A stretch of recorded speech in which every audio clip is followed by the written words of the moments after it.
tâche est très simple, parce que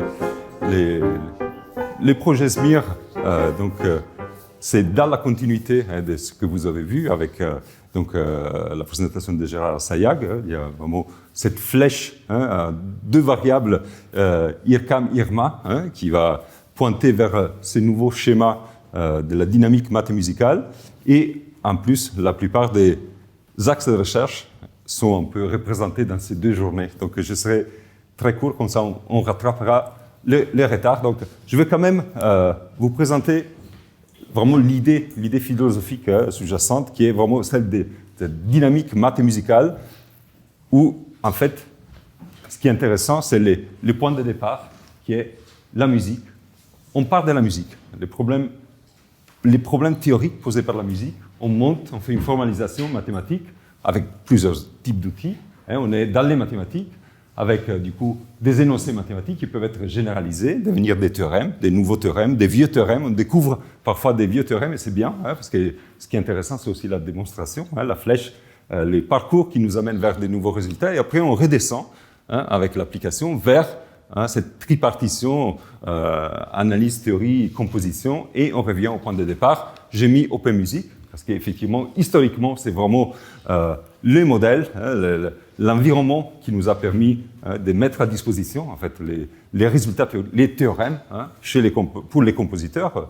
Et donc là, vous le voyez en phase descendante. On peut l'avoir aussi une modélisation informatique en phase ascendante pour certains problèmes qui n'ont pas un traitement exhaustif. Il faut chercher l'espace des solutions. Et plus en général, vous avez cette zone intermédiaire qui est l'informatique. Donc ça, voilà, c'est mon petit schéma que j'utilise depuis le tout début pour expliquer quel est le rapport entre mathématiques et musique, vu d'un point de vue de vraiment une dynamique mathémusicale. Et avec Open Music et à côté d'Open Music, on a développé au sein de cette équipe Structural Music Information Research à Strasbourg deux outils. En particulier, ce sont des outils open source web, les tonnets et les cercles rythmiques. Donc, ce sont tous les deux disponibles directement à partir de la page web Mathémusique. Et les schémas, les petits schémas que vous voyez ici, en fait, voilà, comme Gérard l'a dit, intègrent aussi une composante épistémologique et cognitive à cette dynamique mathémusicale, en particulier en élargissant un petit peu le corpus. Pas seulement musique savante, mais aussi, et peut-être de plus en plus, popular music, musique populaire, chansons, etc. Et ça, c'est quelque chose qui est possible aussi grâce à la collaboration avec les musicologues de l'Université de Strasbourg qui sont très spécialisés dans les musiques populaires.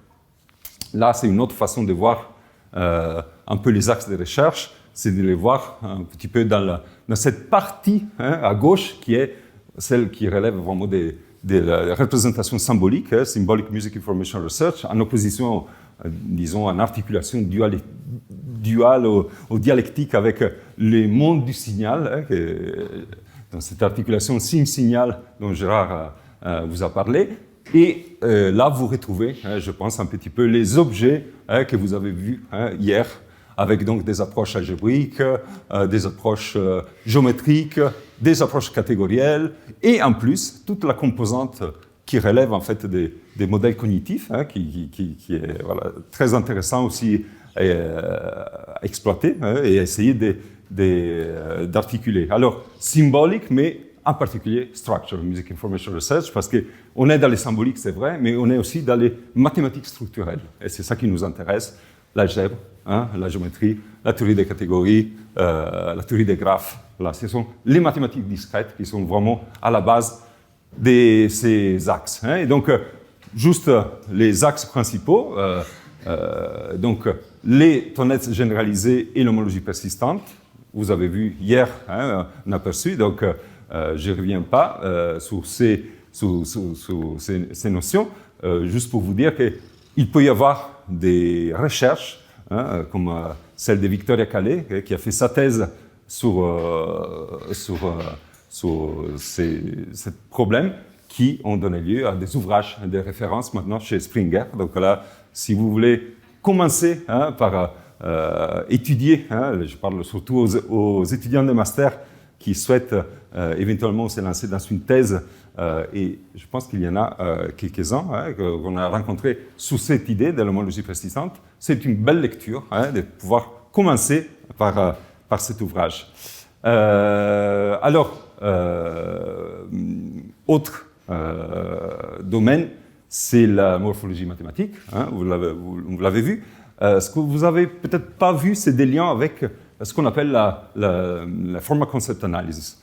Isabelle a mentionné un petit peu cet aspect, cet lien avec la FCA, mais je pense que c'est quelque chose qu'on pourrait encore intégrer, et éventuellement, ça va vers les connexions de Galois, c'est un lien avec l'algèbre. C'est très intéressant aussi d'un point de vue des modèles de représentation des données, quelque chose qu'on avait fait au tout début, mais voilà, qu'on a un petit peu laissé de côté. Je pense qu'on pourrait éventuellement l'intégrer. Alors, la thèse de Paul, qu'on a déjà citée, c'est, je pense, vraiment les tournants pour nous. Il faut vraiment y voir plus clair, parce qu'on travaillait sur la morphologie mathématique depuis des années, mais on ne voyait pas vraiment les liens dans l'extraction des motifs, par exemple. Et donc ça, c'était vraiment la contribution, l'une des contributions dans l'analyse de la forme musicale. Et les deux nouveaux doctorants, Mathis Daniel et Nils Quetaher, donc avec un lien toujours avec Sorbonne Université, l'IRCAM, voilà, ça nous permet, je pense, d'aller plus loin en cherchant du coup des techniques de reconnaissance des motifs avec des variations. Troisième point, c'est la théorie des catégories. Donc ça, vous avez vu la présentation d'Alexandre Popov, qui va bientôt soutenir la thèse. Donc, en fait, thèse, je l'ai mis 2 fois, parce que la couverture est la même, mais en fait, c'est, je pense, l'un des seuls cas que j'ai vu où le manuscrit est à la fois en français et en anglais. Donc vous aurez le choix, si vous voulez la lire en français ou en anglais. Voilà, donc fin mai, soutenance à l'IRMA de cette thèse avec jury d'exception que je vous invite peut-être à faire éventuellement les déplacements, si vous voulez assister à cette soutenance. La théorie de la géométrie, l'articulation à l'algèbre de géométrie pour les rythmes musicaux, c'est ce que Paul Scabet nous a montré, en particulier avec ces problèmes ouverts autour des perfectly balanced rhythms. Voilà, ça c'est vraiment un très bon exemple de comment, comme on disait hier, une démarche de vulgarisation qui peut avoir lieu dans le cadre d'une chaîne YouTube sur laquelle Paul reviendra, va permettre aussi de développer certaines recherches. Et donc là, on a le mémoire de Sidney qui a un petit peu clarifié pas mal des points qui restaient un peu obscurs. Et ce qu'on tient beaucoup dans l'équipe, c'est de travailler sur des problèmes mathémusicaux, des conjectures ouvertes en mathématiques. Pour revenir à une question qui était... On a vraiment 2 problèmes forts depuis des années. On travaille sur la conjecture spectrale, la conjecture de Fugl-Aidé, l'équivalence entre spectralité d'un ensemble et possibilité de paver l'espace indimensionnel avec cet ensemble. On sait que la conjecture est fausse en dimension supérieure ou égale à 3. Elle est ouverte en dimension 1 et 2. Et nous, on travaille sur la dimension 1. Pourquoi? Parce que, en fait, c'est le pavage de la ligne par translation d'un pavé. C'est le problème des canaux rythmiques mosaïques. Si on réduit ces cas continus aux cas discrets, on se trouve à avoir un pattern rythmique, c'est-à-dire le pavage des entiers par translation d'un pavé. Un pavé fini, le vieux théorème des Grosjean des années 30, pave toujours avec périodicité. Donc on a reconduit au pavage du groupe cyclique d'ordre n, plus exactement à la factorisation d'un groupe cyclique en somme directe des 2 sous-ensembles, pas des 2 sous-groupes. Et les sous-ensembles peuvent être non périodiques. Et c'est ça le cas intéressant, c'est-à-dire ces 2 sous-ensembles qui n'ont pas de périodicité en termes de symétrie rotationnelle. Ça, c'est la clé éventuellement pour la solution de la conjecture de Fugl-Aidé. C'est-à-dire que Emmanuel Amiot, qui n'est pas là aujourd'hui, mais a démontré un possible contre-exemple de la conjecture de Fugledé, c'est-à-dire un ensemble qui pave sans être spectral, doit être ce qu'on appelle un canot rythmique de Vusa, c'est-à-dire un canot rythmique apériodique, où les facteurs ne sont pas périodiques. Donc là, on a vraiment un très joli exemple des conjectures sur lesquelles on travaille. Et l'homométrie, c'est un peu les comportements des cristaux qui ont le même spectre à rayon X, qui ne sont pas les mêmes par une action de groupe. Et en musique, on a les cas des accords qui ont le même contenu intervallique sans être liés par des rapports de transposition, d'inversion. Et c'est vraiment la DFT qui nous dit que voilà, ce sont les mêmes modulos de la transformée des Fourier discrètes, mais du coup, pas les mêmes ensembles. Et une thèse, Greta Lanzarotto, qui a fait avancer pas mal cette théorie des canons de Vusa, c'est-à-dire canons rythmiques qui pavent, ces résultats, c'est cette thèse qui date maintenant de quelques années, à laquelle voilà, on a étendu un petit peu les cadres de Vusa avec, c'est-à-dire l'algorithme qui est censé donner toutes les solutions, mais qu'en fait on s'est rendu compte il n'y en a pas toutes. Donc en fait, c'est là où il y a des recherches à faire sur l'exhaustivité en fait, des solutions. Les côtés philosophie, épistémologique et cognitif, voilà, ça reste pour nous très important à intégrer. On n'a pas des thèses, on n'a pas d'étudiants qui travaillent là-dessus, mais on a des collaborations avec l'Université Complutense de Madrid en particulier, avec José Luis Besada pour tout ce qui est aspect cognitif, retombées cognitives, en particulier du TONNET, que vous avez vu. Comment est-ce que cette structure est codée quelque part dans notre perception? Est-ce qu'il y a des tests qu'on peut mettre en place pour mettre en évidence ces retombées cognitives? Donc là, vous avez juste, voilà, un peu, depuis 2017, j'ai mis un petit peu les thèses qui ont été soutenues en lien, du coup, dans l'équipe projet SMIR, en lien avec l'IRCAM, Sorbonne, Université, différentes universités. Alors, ce qui est intéressant, j'ai mis en rouge les maths, en vert la musique et en bleu l'informatique musicale. Donc, c'est une prévalence des thèses en maths, parce qu'on est dans un laboratoire des mathématiques. Mais ce qui est intéressant, c'est toujours les collaborations, c'est toujours en codirection, et avec des co-tutelles internationales. Donc ça, c'est intéressant. C'est-à-dire, c'est la possibilité de mettre en place, du coup, une codirection formelle, surtout à l'étranger, dans le cadre d'un financement qui viendrait d'universités. Alors, la plupart, c'est des universités italiennes, pour lesquelles on a un contact un peu privilégié. Mais voilà, ce sont des possibilités. Je dis ça pour les étudiants qui seraient intéressés à éventuellement trouver des financements pour faire des thèses. Un petit démo avant de passer à la pause café de cet environnement TONNET, qui est l'une des deux environnements qu'on a développés dans l'équipe projet SMIR. Donc, vous les trouvez directement sur la chaîne sur la page web Mathémusique, qui est celle-ci, correspondance. Voilà, donc ça c'est voilà, les deux environnements. En cliquant directement, vous allez. Donc je vous montre juste une petite. Donc c'est vraiment les TONNET que vous avez vu, où vous pouvez jouer.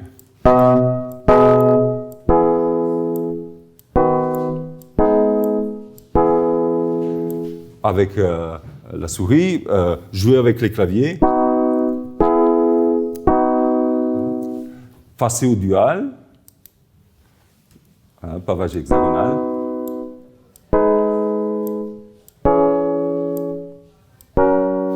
Tracer la trace. Écoutez bien.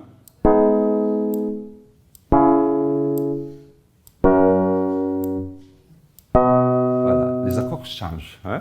Ça, c'est une nouvelle fonction qu'on a intégrée. Ce sont des accords à 4 voix. Donc, on a intégré un moteur des voice leading, des conduites de voix. C'était fait en collaboration avec Andrew Mine, qui est notre collaborateur, l'un des deux collaborateurs qui travaille à l'université de Sydney, Western Sydney University, qui a donc intégré la possibilité de représenter en fait des progressions harmoniques en regardant aussi les conduites des voix parcimonieuses. Représentation circulaire et possibilité ici de enregistrer, jouer ce qui est déjà disponible. Ça, c'est des enregistrements qui ont été faits à but pédagogique pour pouvoir ensuite faire nos transpositions de l'espace.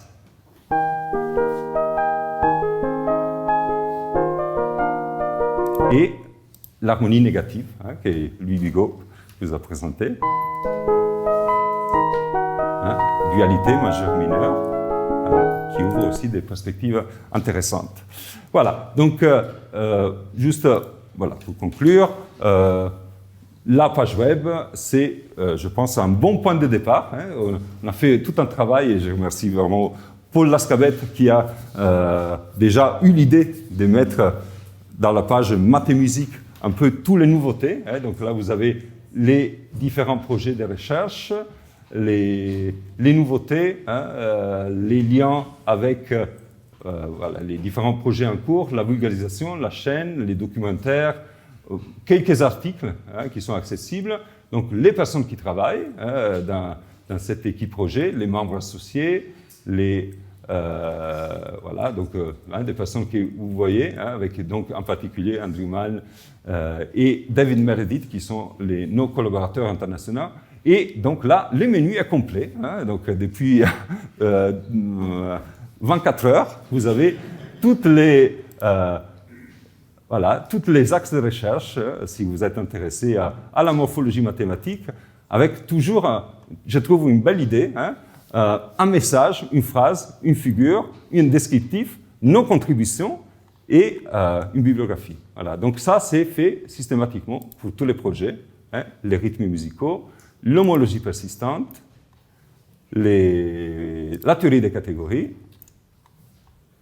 et les problèmes ouverts sur lesquels on travaille. Là, vous voyez le canon de Vusa avec la factorisation des Z72 en deux sous-ensembles non périodiques. Et l'extension de dans le cas Zn pour n qui donne ce type de factorisation comme un éventuel candidat pour la solution à la conjecture de Fugledé. Juste un mot sur les labo maths et musique, parce que là, vous avez le piano mis à disposition par Casio Education, et Casio est un partenaire d'un projet plus vaste qui touche à l'Académie de Strasbourg et au labo maths, les dispositifs en fait qui permet de former des profs de collège et de lycée sur mathématiques et musique. Voilà, donc plein d'informations. N'hésitez pas à vous faire un petit tour sur cette magnifique page web et j'ai conclu et je vous laisse aller à prendre votre café. Merci beaucoup.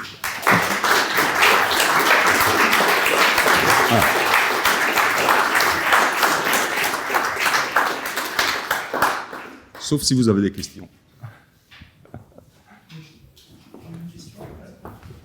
Je peux te donner, Matteo, puoi passare così resto qua. Grazie. Oui, c'est une question à la fois pour toi et puis pour Gérard. Par exemple, si un étudiant d'une fac de province, un étudiant de maths par exemple, est intéressé par la musique, ouais, et qu'on veut l'informer sur l'existence de l'IRCAM ou de ton équipe là, de maths et musique, ouais, c'est possible ou comment ça marche? À quel niveau recevez-vous les étudiants? On a plusieurs cas d'étudiants qui sont... donc peut-être Gérard peut dire un peu de son côté, mais de mon côté, ce qui se passe souvent, quand il y a un étudiant inscrit dans une fac quelque part, et il veut faire une mémoire dans mathématiques et musique, le plus simple, c'est de rester inscrit où il est, trouver quelqu'un au sein des laboratoires de mathématiques qui est suffisamment intéressé par une collaboration, et à ce moment-là, on l'accueille en stage. on accueille un stage dans le cadre d'un M2, un M1 comme on a fait avec Sydney, M2 pour rester les temps qu'il faut pour rédiger un mémoire des Master 2, sur un sujet qu'on va concorder ensemble, et histoire qu'il puisse avoir du coup le diplôme de son université, avec donc du coup la collaboration sur le sujet, donc, et on va vraiment s'organiser pour être co-encadrant de ces mémoires. La thèse, c'est un peu plus compliqué parce que la thèse, il faut du coup un financement, mais ça peut du coup être possible si c'est quelqu'un qui a un financement d'une université avec du coup un sujet qui est libre, qui peut du coup être touché en mathématiques et musique. Là, on met pareil en place une collaboration plus ou moins formelle en accueillant l'étudiant au sein du laboratoire à Strasbourg ou à l'IRCAM. Gérard, je pense que c'est un peu la même chose. Et on a le master à Thiam. Donc il y a ce master qui est un master de Sorbonne Université, avec d'autres partenaires, mais en fait qui est organisé par l'IRCAM, et les cours ont lieu à l'IRCAM. Alors c'est une deuxième année de master. C'est un M2. Et donc les gens viennent de M1 qui peuvent être en maths, en physique, en informatique. Et donc c'est un master très pointu et qui peut attirer de très bons étudiants en maths qui veulent vraiment se spécialiser là-dedans. Et alors la filière master à terme, c'est pas mal parce que du coup ça peut faciliter ensuite le fait de trouver des bourses de thèse. Ouais, c'est vrai, c'est une possibilité. Un grand nombre des thèses que j'ai montrées, tu sais, le grand schéma avec plein de thésards, en fait on vient de cette filière. Et il y avait des matheux, et il y avait parmi eux des matheux. Ouais. On passe à côté pour le café et on continue la discussion. Et on reprend à midi. Merci.